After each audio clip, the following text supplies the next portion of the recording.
सत्संग से सोधी आवे, नहीं जीव 84 में जावे। सत्संग से सोधी आवे, नहीं जीव 84 में जावे।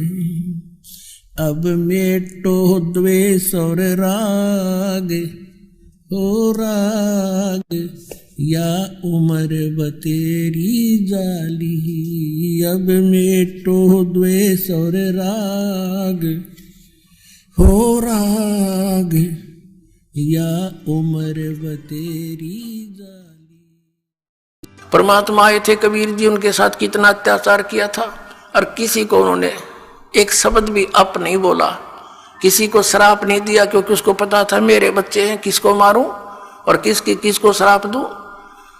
तो पुण्यात्माओं, यहाँ आप देख लो पिछले इतिहास है, किसी भी संत को जरा सा कुछ कह दे, श्राप दे दे, तेरा नाश होगा और उसकी वीरान मिट्टी हो जाए। अपना भी नाश किया उसने भक्ति का, और अगले को भी दुख दे दिया। तो वो परमात्मा थे। तो इसी प्रकार इसी आधार से आपने इस मार्ग को आगे बढ़ाना है, दास का सहयोग देना है। अब प्रसंग चल रहा है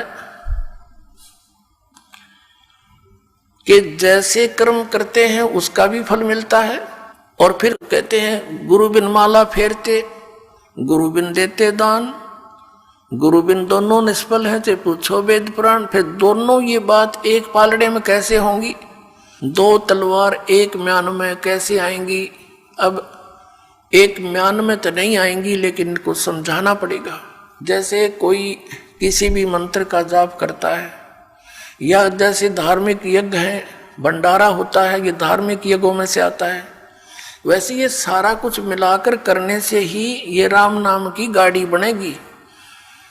जैसे हम भी यहाँ 5 यज्ञ करवाते हैं, एक यज्ञ है धर्म की, दूसरी यज्ञ ध्यान, तीसरी यज्ञ हवन की, चौथी यज्ञ प्रणाम, और 5वीं यज्ञ ज्ञान की।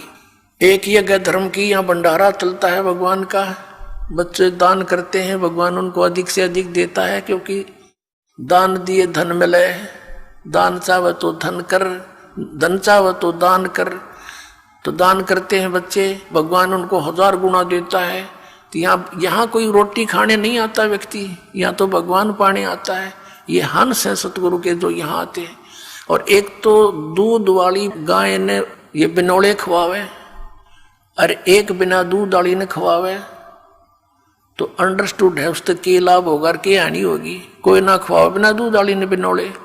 तो ये जो भगत हैं ये तो दूध वाली भैंस गाय समझ लो, और बिना भगत है वो वैसे। लेकिन खाना द्वार पे आपके कोई आ जा, रोटी अवश्य खिलावे, प्रार्थना 100 बार करे, भोजन पाओ, वो भी एक धर्म है। लेकिन वैसे ही गांव में इकट्ठे करके को खुशी होगी, तुम हमने खवा दो, मैं तुमने खवा दूं, ये कोई धर्म हुआ? ये तो एक परंपरा घेर लिया हमने। तो यहाँ धर्म होता है, शास्त्र अनुकूल साधना होती है। पूरे विश्व में एक स्थान है जो यहाँ पर धर्म होता है, जो शास्त्र अनुकूल साधनाएं होती हैं, और इसी से लाभ होता है। हम परम अक्षर ब्रह्म की मूल की पूजा करते हैं, अन्य कोई शाखा की करता, कोई तने पर की कर रहा है, कोई कहीं लग रहा है। तो और कोई वैसे सिर पैर नहीं, उसका कीकर का लट गाड़ के उसने नो का यू आम का पौधा है, कोई बबूल बो करके उसको आम समझकर सींच रहा है। तो यथार्थ ज्ञान, यथार्थ भक्ति और सत्य प्रमाण आपको यही मिलेंगे। तो जैसे एक यज्ञ है धर्म की, दूसरी यज्ञ ध्यान या भंडारा होता है, दिन रात सदा व्रत चलता है कबीर भगवान का, सदा व्रत है ये। भगवान कबीर साहब का चला हुआ, जीव के बस का नहीं। ऐसे सिस्टम को कोई बना दे या इस पृथ्वी पर चालू कर दे, सतलोक से भेजता अपने बच्चों के लिए एक्स्ट्रा ऐड आपके लिए। आपकी किस्मत में नहीं होता जो भगवान आपको कबीर साहब देगा, क्योंकि आपकी किस्मत में होता तो इससे पहले ही बहुत कुछ हो जाता। यहाँ आपके किस्मत में एडिशन करेगा भगवान, और आपके पाप कर्मों को नाश करेगा, उन प्रारब्ध के अंदर आने वाले संकटों का नाश करेगा। जैसे फसल के अंदर खरपतवार पैदा हो जाता है, अब एक औषधि बन गई। ये मटेरियल तो पहले भी था, लेकिन इसको बनाने वाला नहीं था। अब वैज्ञानिकों ने वो ऐसी औषधि बना दी कि उस फसल के अंदर उस औषधि को डाल देते हैं तो फसल बच जाती है, खरपतवार का नाश हो जाता है। तो इन सदग्रंथों में वही मंत्र हमारे विद्यमान थे, लेकिन ये सारनाम जो था ये गुप्त था। परमात्मा कहते हैं सोहम शब्द हम जग में लाए और सार शब्द हमने गुप्त छपाए। और उस सार शब्द को अभी तक सार्वजनिक नहीं करना था। धर्मदास मेरी लाख दुहाई, ये सार शब्द की तबार न जाई। सार शब्द बार जो पढ़ी बिचली पीढ़ी हंसनी तरही, सार शब्द जब तक छुपाई जब लगे द्वादश पंथ मिट जाई। तो इस सार शब्द को सार्वजनिक करना था, डिक्लेयर करना था, तो ये समय अब तक छुपाना था।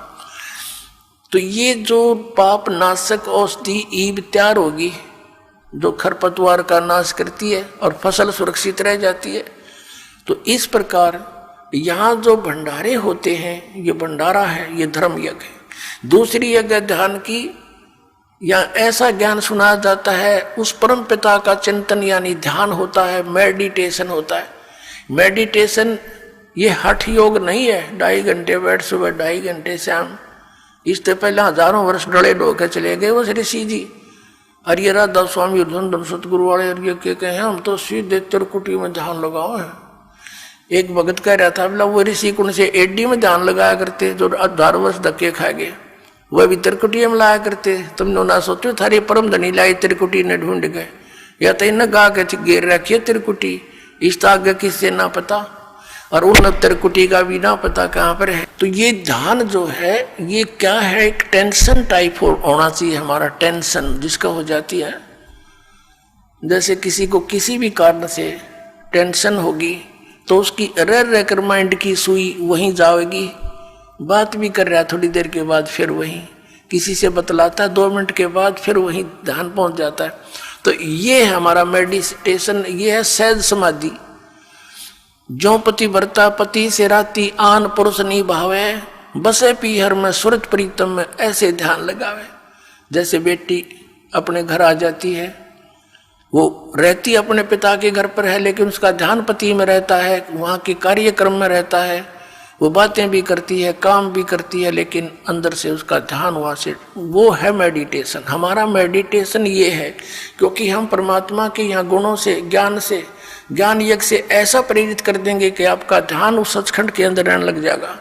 ये तो गंदा लोग कल मर जा, पता यहाँ कौन है, आगे पता नहीं कहाँ डालेगा ये, तो एकदम आपका यहाँ से सिमट कर उल्टा हट कर जब तक यहाँ रहोगे। जैसे लड़की अपने पिता के घर पे रहती है, सारा काम करती है, लेकिन उसकी अंतिम इच्छा होती है पति आवर चलो अपना काम संभालूंगी, वहाँ से ऐसे बहुत सा कार्य है।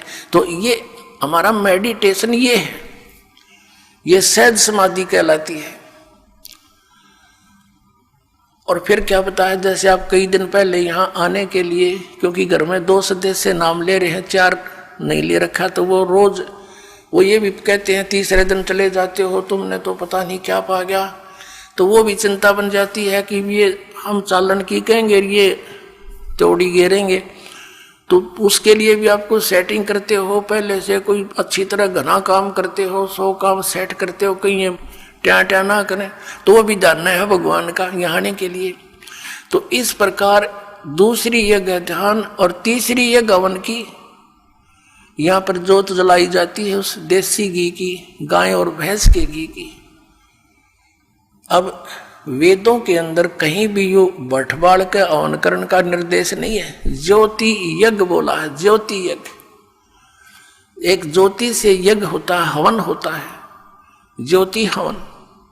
ज्योति यज्ञ हवन कहलाता है। एक जोत लगाई जाती है रुई की, पतली सी जोत में, उसमें घी डालते रहो।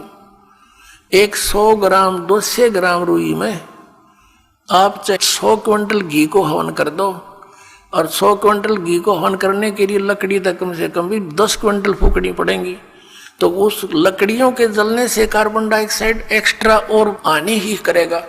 और 100 ग्राम 200 ग्राम रुई में 100 क्विंटल घी को हवन कर दो, उसमें डालते रहोगी।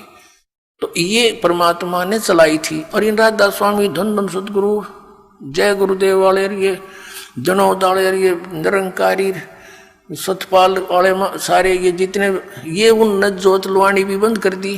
पहले हमारे सबके घरों में हवन योग होते थे, जैसा भी उनको ज्ञान था ज्योति लाते थे, ऐसे टेढ़ी दीपक बोलते थे उसको, घी की जलाते थे थोड़ी सी, अभी न वो भी बंद करवा दी। बताइए फिर लाभ कैसे होगा? इनको हम तो अंदर जोत जलावाएंगे, उस शिवदयाल का जलगी जोत, बुक्की में बैठा भूत बना, इन बाकी क्या गौर जल जाएगी थोड़े दिन में।